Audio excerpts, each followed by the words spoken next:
The ball hadn't even cooled down from welcoming in the new year when things heated up in Central Oregon. We're here to stand up for our brothers and sisters. On January 2nd, anti-government protesters hit the streets of Burns in support of 2 local ranchers facing prison time for burning federal grazing land. Led by Ammon and Ryan Bundy, a group of protesters would quickly take over the Malheur National Wildlife Refuge and engage in a lengthy standoff with the feds. I got Ryan Bundy in here. This is Boy Finicum. I'm going to go meet the people in Dayton, in Grant County. You want to shoot me? You shoot me. That standoff turned deadly in late January when the de facto spokesperson of the group, Lavoy Finicum, was shot and killed by Oregon State troopers after a traffic stop. Ryan and Ammon Bundy were arrested.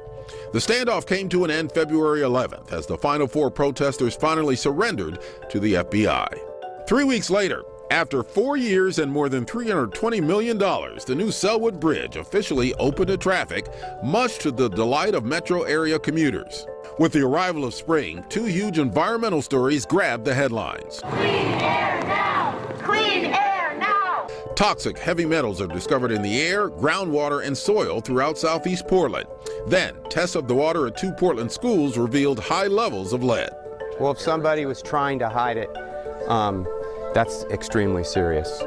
It's also just extremely serious that it happens. In the coming weeks, accusations of a cover-up coincided with the discovery of contamination in more school buildings. Eventually, the water supply to all Portland school buildings was shut off, and 2 school district employees were fired. Don't tell the Portland Trailblazers it was supposed to be a rebuilding year.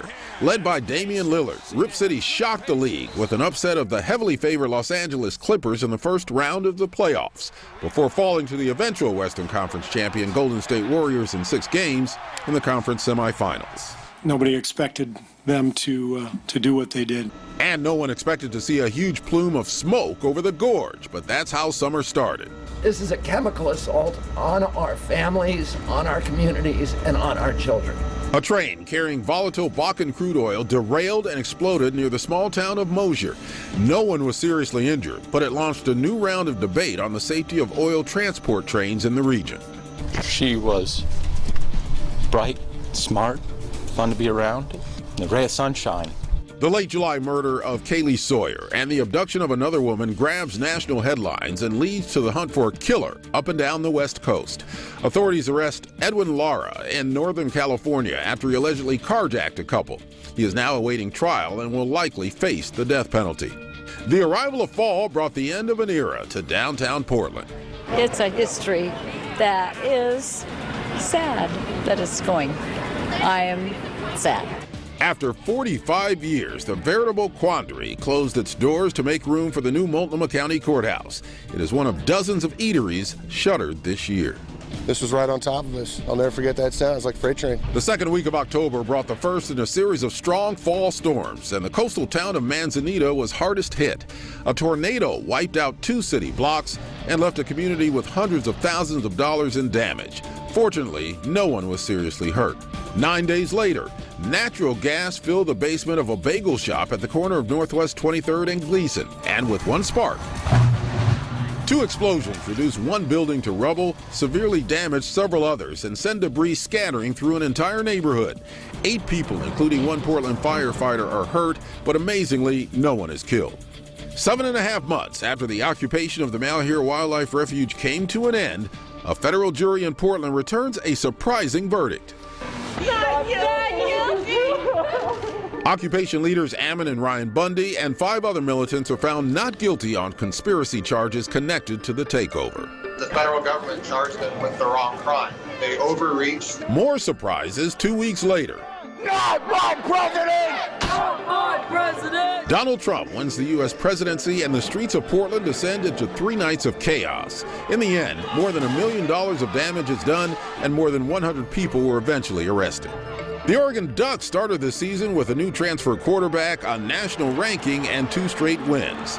But a season slide, including blowout losses to Washington, Washington State, and Stanford, and the first Civil War loss in almost a decade, spelled the end of the Mark Helfrich era in Eugene and marked the beginning of a new chapter.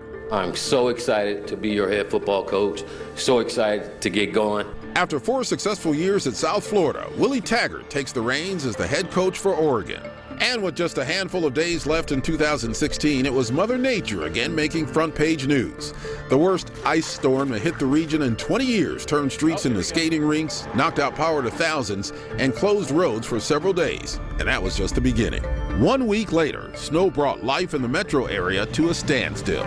Oh, look out! Look out!